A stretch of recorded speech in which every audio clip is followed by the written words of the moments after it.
नमस्कार दोस्तों, कैसे हैं आप सभी। आज हम अपने ही देश के बारे में बात करेंगे। यूनानी, मिस्र, रोमा सब मिट गए जहाँ से, कुछ तो बात है कि हस्ती मिटती नहीं हमारी।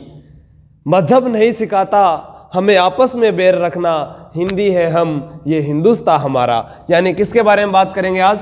भारत के बारे में। दो लाइन और कहना चाहूँगा। हमको मिटा सके जमाने में दम नहीं, जमाना हमसे है, जमाने से हम नहीं।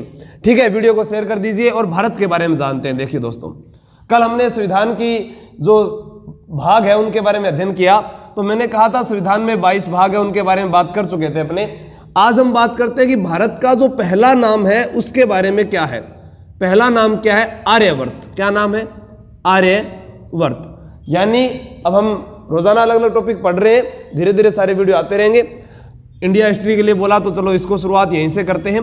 आर्यवर्त, क्या नाम है? आर्यवर्त। यानी भारत जो है वो आर्यवर्त, इसका जो पहला नाम मिलता है वो किस में मिलता है? वैदिक काल में। वैदिक काल में पहला नाम भारत का सबसे प्राचीन नाम आर्यवर्त किस में मिल रहा है? वैदिक काल में मिल रहा है। और इसका मतलब है आर्यों से घिरा हुआ स्थान। आर्यों से घिरा हुआ स्थान। आर्यों से घिरा हुआ स्थान। गुरुजी, आर्य का मतलब क्यों है? आर्य का मतलब है श्रेष्ठ, यानी हम भारतवासी श्रेष्ठ हैं। गर्व करें करो खुद पर। दूसरा इसका जो नाम मिलता है वो मिलता है जम्बू द्वीप। क्या नाम मिलता है? जम्बू द्वीप। जम्बू द्वीप देखो, इसके अंदर बै शब्द दिख रहा है आपको। तो इसका जो उल्लेख मिला वो हमको मिलता है बौद्ध ग्रंथों में। कहां मिलता है भाई?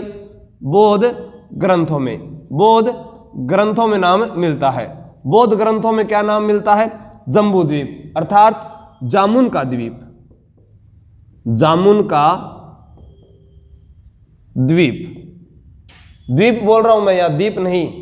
ठीक है, पहले दीप जलते थे तो चर्चे हुआ करते थे, अब शहर जल जाए तो हैरत नहीं होती। रोटी की गोलाई नापा करते हैं, इसीलिए तो आजकल घरों में बरकत नहीं होती। इसीलिए तो आजकल घरों में बरकत नहीं होती। ठीक है, खाक से बढ़कर इस दुनिया में कोई दौलत नहीं होती। छोटी मोटी बातों पे हिजरत नहीं होती। कोई क्या बात करे हमारी, ऐसे वैसों की तो हिम्मत नहीं होती। जम्बू द्वीप, जामुन का द्वीप। तीसरा इसका जो नाम मिलता है वो अब हम भारत लिखेंगे। क्या लिखेंगे? भारत।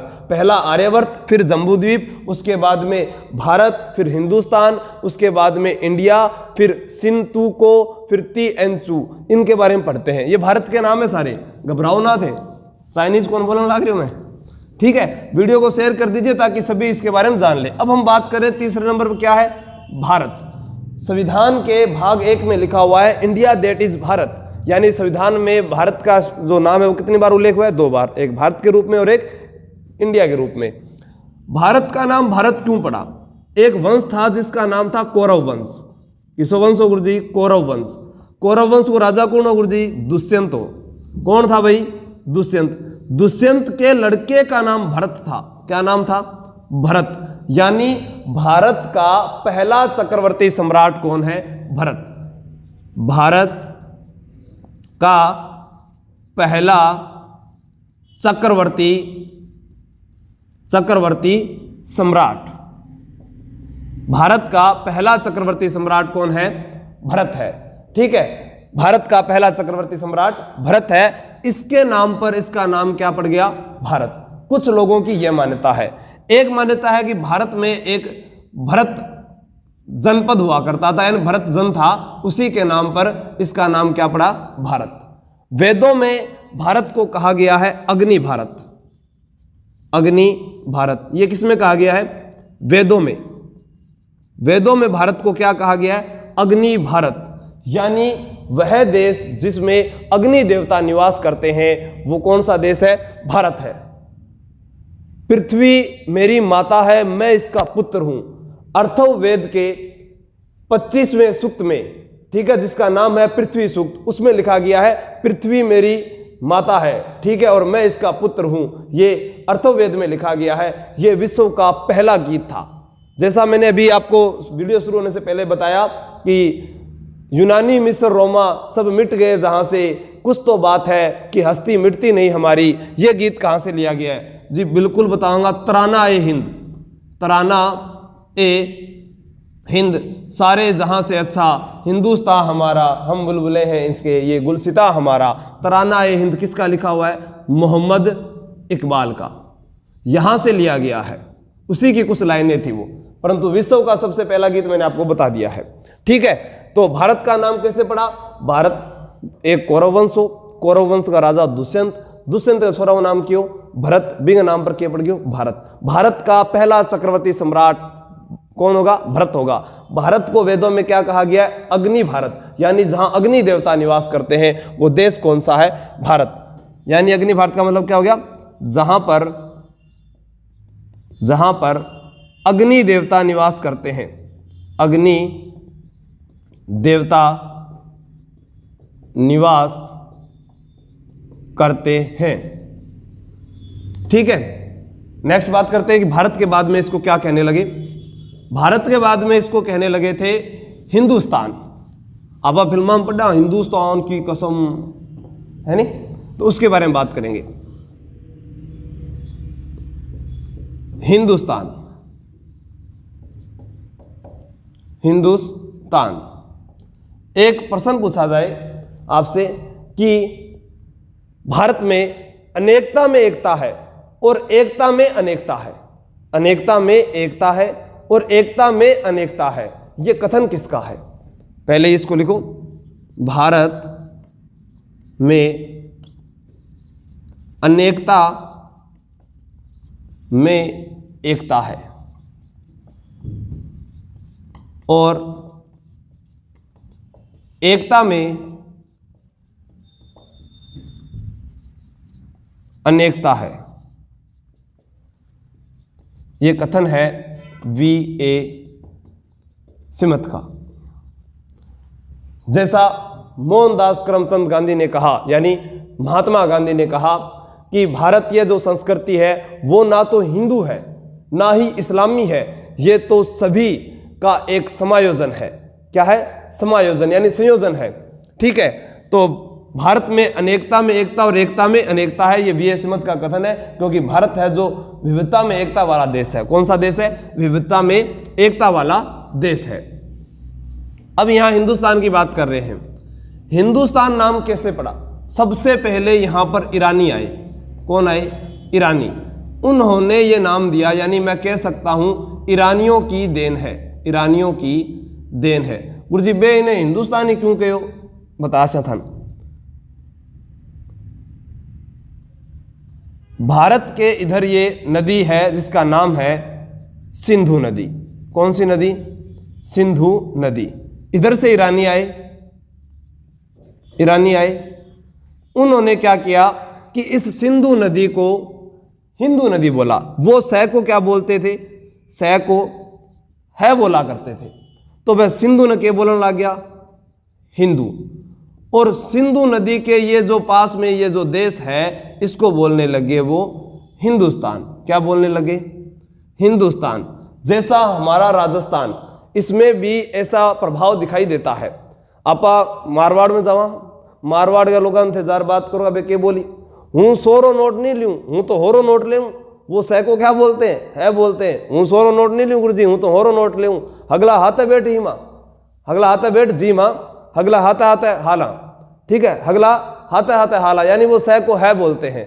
ठीक है, तो यहां ईरानियों की देन है।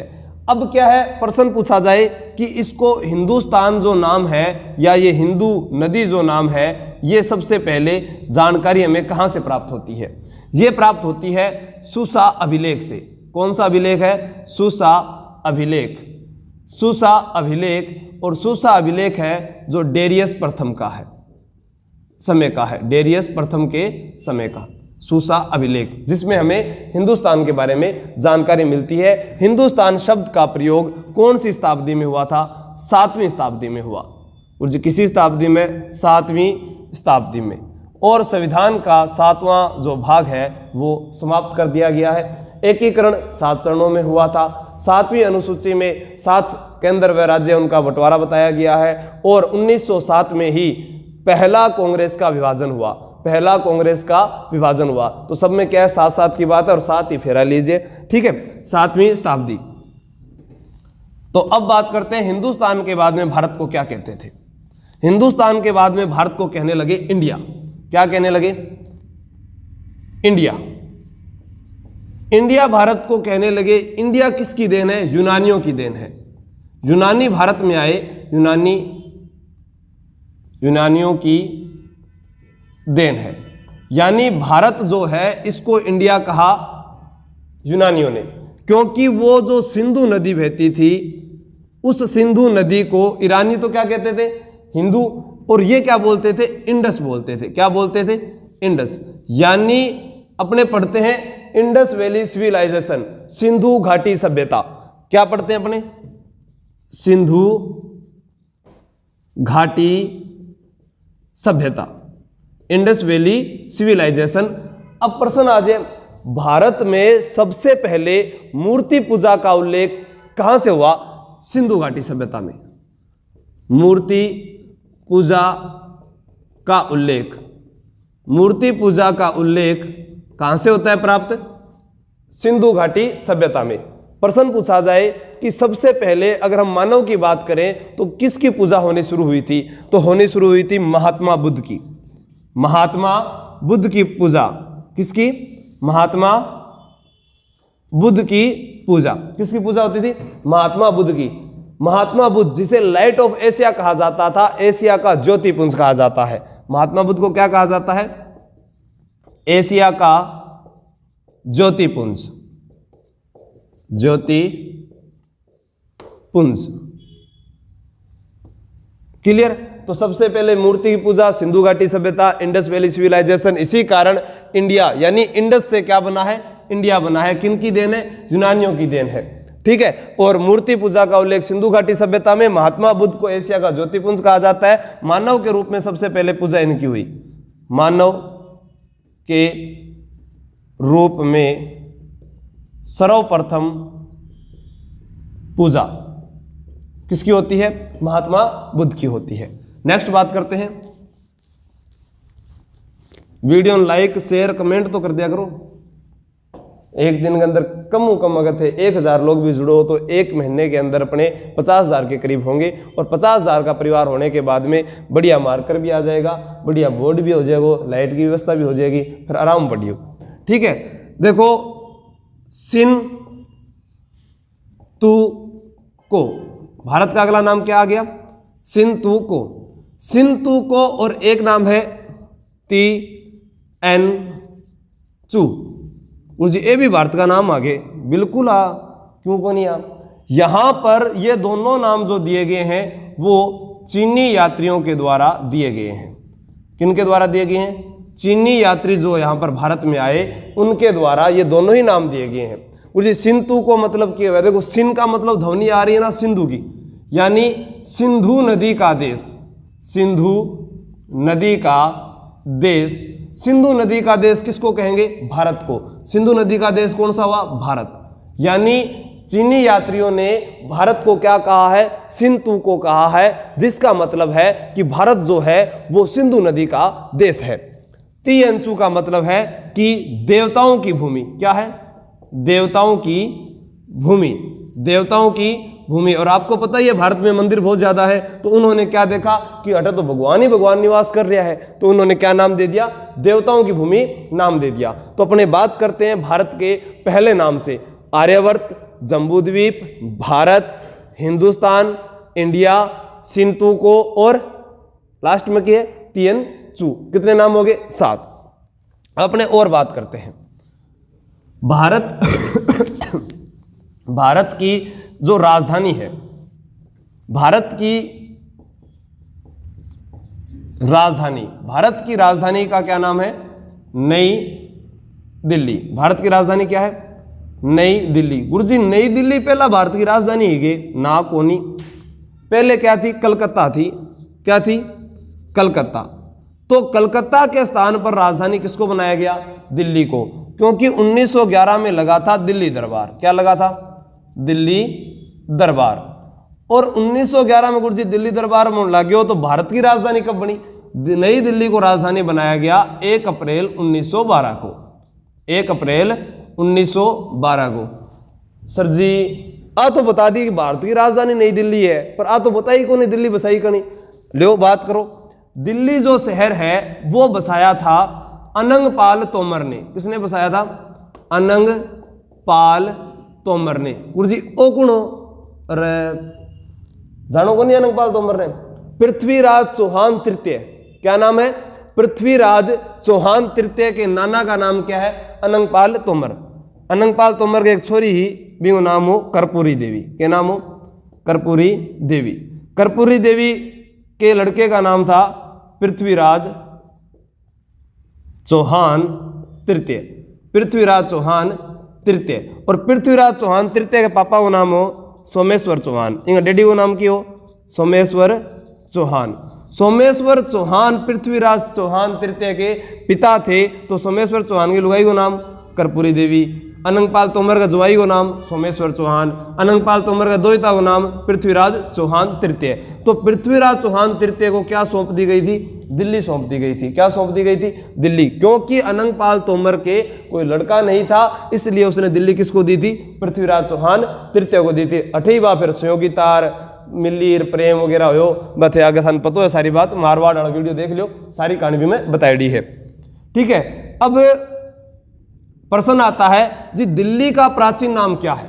दिल्ली का प्राचीन नाम जी बता से बिल्कुल। दिल्ली का प्राचीन नाम है योगिनीपुर। क्या नाम है? योगिनीपुर। दिल्ली का प्राचीन नाम क्या है? योगिनीपुर है। और योगिनीपुर जो है वो किस अभिलेख में मिलता है? 1276 ईस्वी का 1276 ईस्वी का पालम बावली अभिलेख। पालम बावली अभिलेख इस बारे में जानकारी देता है दिल्ली में कि दिल्ली का प्राचीन नाम योगिनीपुर है, और उसका जो उल्लेख है वो पालम बावली अभिलेख से हमें प्राप्त होता है। तो योगिनीपुर तक बात हो गई। उसके बाद आगे बात करते हैं।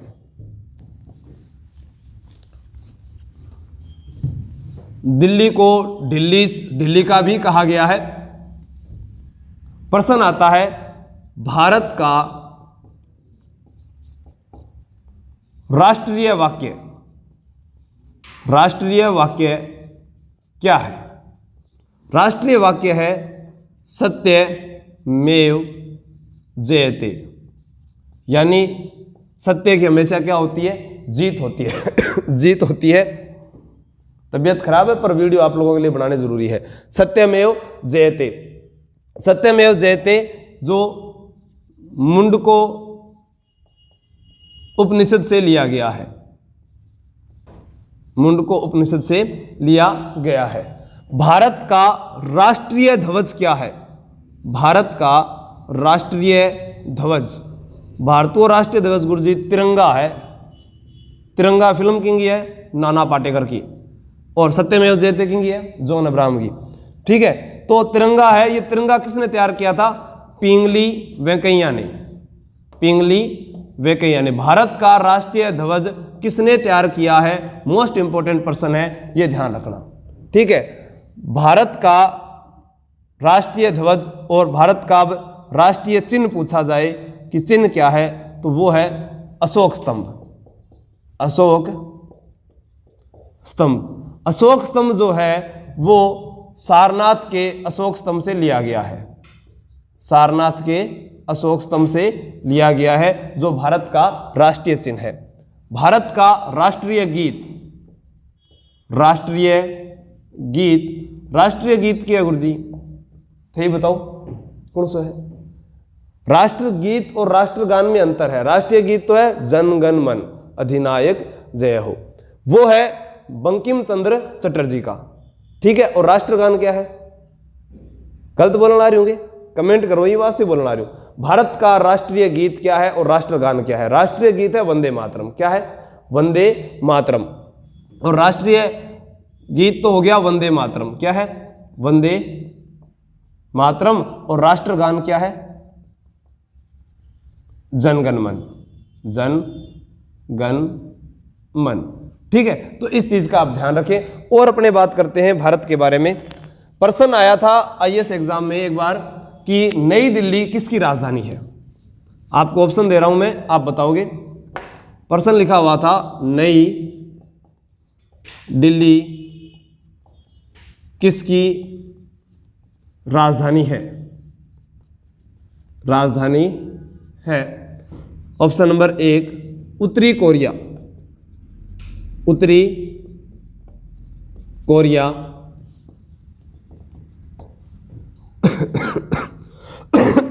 व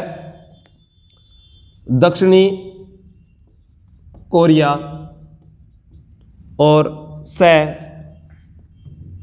उत्तरी कोरिया, दक्षिणी कोरिया, पूर्वी तिमोर और पश्चिमी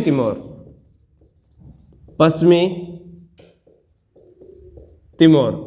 ठीक है, तो नई दिल्ली किसकी राजधानी है। ऑप्शन के अंदर भारत को नहीं, ऑप्शन में क्या नहीं है, भारत नहीं है। अपने प्रश्न आता है इतिहास का जनक किसे कहते हैं। इतिहास का जनक कहते हैं हेरोडोट्स को। यह विश्व इतिहास का जनक है, हेरोडोट्स को।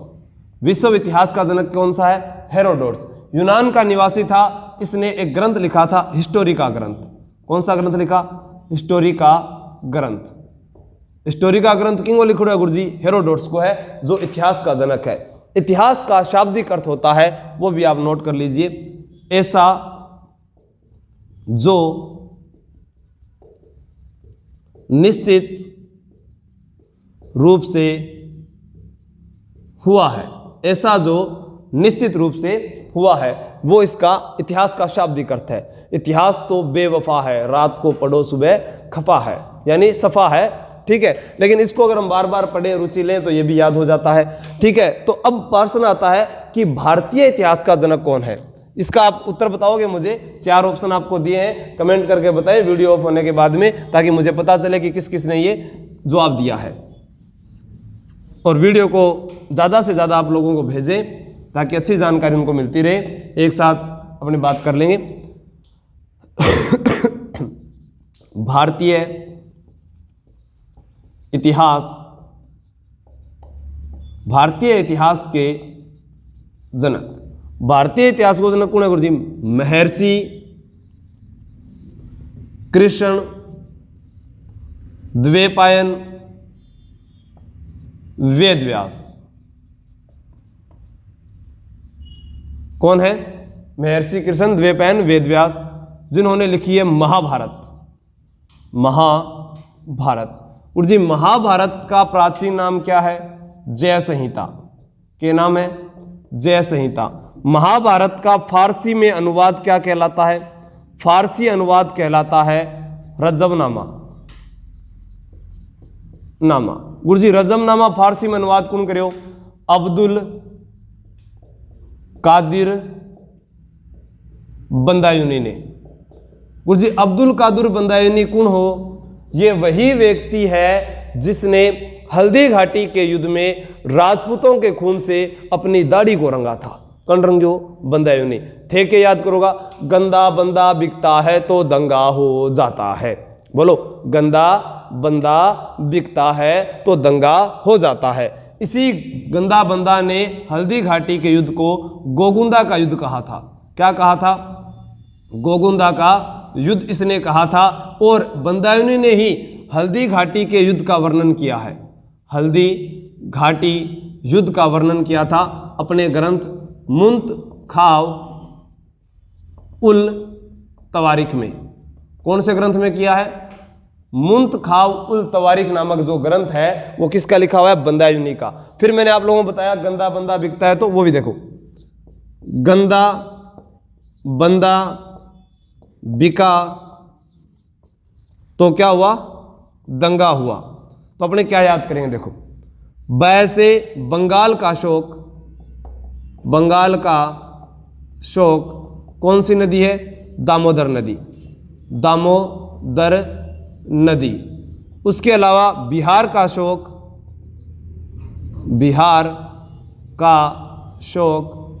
यहां पर हो जाएगी कोसी नदी। फिर है दक्षिण गंगा। दक्षिण गंगा जिसे बूढ़ी गंगा भी बोलते हैं, वो है गोदावरी नदी। इसको क्या बोलते हैं? बूढ़ी गंगा। और दक्षिण की गंगा कावेरी। दक्षिण की गंगा कावेरी क्या हो जाएगी? कावेरी। आप कई बार आप कोई मिला अपन बिन के करा करा गुरु जी नमस्ते। नमस्ते का अर्थ पता है आपको क्या है? देखो स्क्रीनशॉट ले लियोगे, ले लिया करो फटाफट, ठीक है, क्योंकि मैं ज़्यादा समय आपका खराब नहीं करूंगा, बहुत कीमती समय है, इसलिए आप जल्दी जल्दी उतारने की कोशिश किया करो इसको, साथ साथ में बाद में वीडियो दोबारा देख लिया करो। क्या बता रहा था मैं आपको? नमस्ते बता रहा था। नमस्ते, नमस्ते का मतलब क्या हुआ? देखो इधर नर्मदा है, इधर तय से ताप्ती है, इन दोनों के मध्य कौन सा पर्वत है? सैऊ सतपुड़ा पर्वत। सतपुड़ा पर्वत। तो आज के बाद में यदि नमस्ते करो तो नर्मदा ताप्ती सतपुड़ा पर्वत, नर्मदा ताप्ती सतपुड़ा पर्वत। और ताप्ती नदी के किनारे ही सूरत अधिवेशन हुआ था। सूरत अधिवेशन हुआ था। सूरत अधिवेशन जो हुआ वो 1907 में हुआ था। 1907 में सूरत तप रही थी रास बिहारी बोस की। रास बिहारी बोस की। तो इस अधिवेशन की अध्यक्षता किसने की थी? रास बिहारी बोस ने। सूरत अधिवेशन 1907 में हुआ था। साथ छोड़ दिया था कांग्रेस का गरम दल व नरम दल ने। गरम दल व नरम दल ने। तो इनका पहला विभाजन यहां पर हुआ था। अब बात करते हैं राजस्थान इतिहास के जनक की, ठीक है। तो राजस्थान इतिहास की बात करें, राजस्थान इतिहास का जनक, राजस्थान इतिहास का जनक किसे माना जाता है? कर्नल जेम्स टोड को। कर्नल जेम्स टोड को माना जाता है। Colonel James Tod, marker,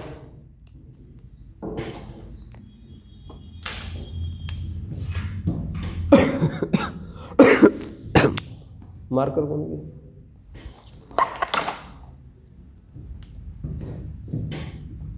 colonel James toad जो है, इन्हें बोलते हैं घोड़े वाले बाबा। घोड़े वाले बाबा क्या बोलते हैं? घोड़े वाले बाबा। वेल्स यूके के निवासी थे। इन्होंने गांव गांव जाकर इतिहास लिखा। इन खतरा ने के बोलता घोड़े वाले बाबा। रामदेव जी को घोड़े वाले बाबा नहीं बोलते हैं, पेपर में पूछा गया, लोग रामदेव जी ने करके आ गया, ठीक है, ध्यान रखियो। राजस्थान इतिहास के जनक, इनकी किताब का नाम था the annals and antiquities of Rajasthan. The annals and antiquities of Rajasthan के लेखक कौन है? Colonel James Tod. अगर प्रश्न पूछा जाए राजस्थान के इतिहास को क्रमबद्ध तरीके से किसने लिखा? क्रमबद्ध तरीके से किसने लिखा? तो क्रमबद्ध तरीके से लिखने वाला था मुहुणोत नैन्सी। मुहुणोत नैन्सी। मुहुणोत नैन्सी कौन सी जाति का था गुरुजी? ओसवाल जैन जाति का। ओसवाल जैन जाति का। ओसवालों की कुल देवी कौन सी है गुरुजी? ओसिया के अंदर उनका मंदिर बना हुआ है जिसका नाम है सचिया माता। सचिया माता। गुरुजी सांप्रदायिक सद्भाव की देवी कौन सी है? सचिया माता ही है भाई। सांप्रदायिक सद्भाव की देवी। सांप्रदायिक सद्भाव की देवी अगर सचिया माता है तो देवता रामदेव जी है। ओसिया का प्राचीन नाम उपकेश पटन है। क्या नाम है? उपकेश पटन है। और उपकेश पटन को राजस्थान, यानी ओसिया को राजस्थान का भुवनेश्वर कहते हैं। राजस्थान का भुवनेश्वर कहते हैं। राजस्थान का भुवनेश्वर कहते हैं। मुहुणोत नैन्सी ने क्रमबद्ध तरीके से राजस्थान के इतिहास को लिखा था और इसने ग्रंथ लिखे थे दो। एक का नाम था नैनसिरी ख्यात, नैनसिरी ख्यात, और एक का नाम था मारवाड़ रे परगना री विगत। क्या नाम हो? मारवाड़ रे परगना री विगत। इसको बोलते हैं राजस्थान का गजेटियर। राजस्थान का गजेटियर कहते हैं। मुहुणोत नैन्सी की हत्या अजीत सिंह ने करवाई। अजीत सिंह ने करवा दी। तो मुंशी देवी प्रसाद ने इसको बोला है राजपुताने का अबुल फजल। मुहम्मद नैन्सी को क्या बोला है? राजपुताने का अबुल फजल बोला है। अब इन्हें अबुल फजल क्यों बोले हो? भारत में अकबर का नाम सुना है? अकबर के दरबार में रहता था अबुल फजल, और अकबर के पुत्र का नाम था जहांगीर। जहांगीर ने हत्या किसकी करवाई थी? अबुल फजल की। जसवंत सिंह के दरबार में रहता था मूनोत नैन्सी। मूनोत नैन्सी की हत्या जसवंत सिंह के पुत्र अजीत सिंह ने करवाई। जैसी घटना मुगल दरबार में घटी वैसी ही घटना यहां राजस्थान में घटी, तो इसको नाम क्या दे दिया गया? राजपुताने का अबुल फजल। मुंशी देवी प्रसाद कहता है ख्यात लिखने का कार्य भाट व चारण जाति के लोग किया करते थे 16वीं शताब्दी में, ये अपवाद के रूप में है। प्रश्न पूछा गया भाट जाति का प्रमुख कार्य क्या होता है? राजाओं की वंशावली लिखना। कई ऑप्शन थे उसमें, ढोल बजाना, जैसे नृत्य करना, ये ऐसा कुछ भी नहीं था। राजाओं की वंशावली लिखना उनका प्रमुख कार्य था। ठीक है दोस्तों, वीडियो को शेयर लाइक ज्यादा से ज्यादा करें। फिर मिलते हैं। एक प्रश्न आप लोगों के लिए और छोड़ के जाता हूं। कर्नल जेम्स टोड की जो ट्रेवलर्स पर जो किताब लिखी गई है, यानी पर्यटन पर जो किताब लिखी गई है, उसका नाम क्या है? वो आप कमेंट करके जरूर बताएं। जय हिंद, जय भारत। फिर मिलते हैं नेक्स्ट वीडियो में।